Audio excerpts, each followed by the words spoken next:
দল ছেড়ে এনসিপিআই এ যোগ দিয়েছিলেন। এবার আরো 2 সাংসদের শিবির বদলের সম্ভাবনা সামনে আসছে। লোকসভার আরো 2 সাংসদের শিবির বদলের সম্ভাবনা, এনসিপিআই তে আরো 2 সাংসদের যোগ দেওয়ার সম্ভাবনা।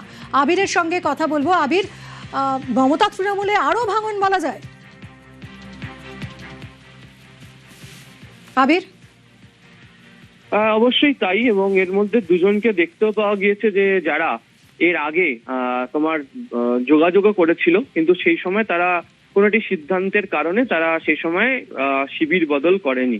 বর্তমান অবস্থাতে জানতে পারা যাচ্ছে যে 2 সাংসদের মধ্যে একজন তিনি নিজে থেকে যোগাযোগ করেছেন এবং অপর একজনের সঙ্গে যোগাযোগ করা হয়েছিল, তিনিও তাতে সহমত পোষণ করেছেন। এবং সেটা যদি হয় তাহলে দেখতে পাওয়া যাবে যে কালীঘাটপন্থী তৃণমূল কংগ্রেসের অপর যে 2জন সাংসদ তারাও চলে যাবেন হচ্ছে বিপক্ষ শিবিরের দিকে।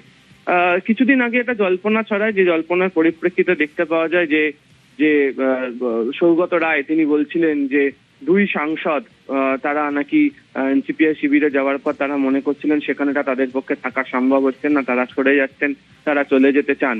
এবং সেই নিয়ে গত কয়েকদিন ধরে জল্পনা ছড়ানোর পর সৌগত রায় তার তরফ থেকে বলা হয় যে তিনি ওই সাংসদদের ব্যাপারে কথা বলার পর একটা অসুবিধা তৈরি হয়েছে।